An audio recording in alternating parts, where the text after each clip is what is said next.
Kovai Tatabad Kiskal grand ஹோட்டலில் நடைபெற்ற திமுக பொறியாளர் அணி மாவட்ட மாநகர அமைப்பாளர்கள் துணை அமைப்பாளர்கள் கோவை மண்டல ஆலோசனைக் கூட்டம் மாநில பொறியாளர் அணி துணை செயலாளர் கு சண்முகசுந்தரம் எம்பி தலைமையில் மாநில பொறியாளர் அணி செயலாளர் கு கருணாநிதி அவர்கள் சிறப்புரையாற்றினார். கோவை மாநகர் மாவட்ட திமுக செயலாளரும் முன்னாள் சட்டமன்ற உறுப்பினருமான நா. கார்த்திக் அவர்கள் கலந்து கொண்டு கருத்துரை வழங்கினார். மாநகர் மாவட்ட பொறியாளர் அணி அமைப்பாளர் நா. பாபு அவர்கள் வரவேற்புரையில் நடைபெற்ற இந்நிகழ்வில் மாநில பொறியாளர் அணி துணை செயலாளர்கள் பிரதீப், உமாகாந்த், கோவை மண்டல பொறியாளர் அணி மாவட்ட தலைவர்கள், துணைத் தலைவர்கள், மாவட்ட அணி அமைப்பாளர்கள், துணை அமைப்பாளர்கள் கலந்து கொண்டனர்.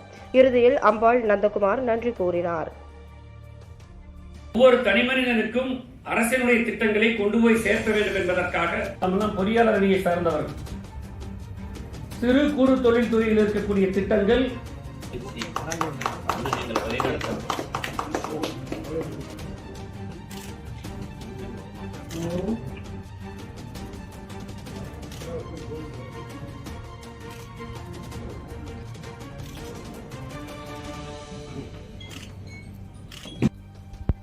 இந்த நிகழ்ச்சியில கலந்து கொண்டு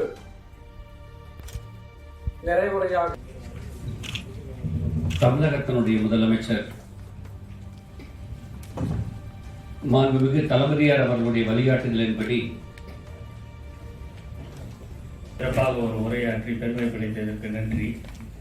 இதுதான் நம்முடைய மாண்புமிகு தமிழகத்தினுடைய முதல்வர் அன்பு தலைவர் தளபதி அவர்களுடைய வழிகாட்டுதலில் நம்முடைய கழகத்தினுடைய இளைஞரணி செயலாளர் அன்பிற்கினிய சகோதரர் நம்முடைய இளைஞரணி செயலாளருடைய வழிகாட்டுதலில் மிகச்சிறப்பான முறையில் நனி எதிர்காலத்தில் பணியாற்றி பல்வேறு சிறப்புகளை கழகத்திற்கு பெற்றுத் தர வேண்டும் என்று உங்களை அன்போடு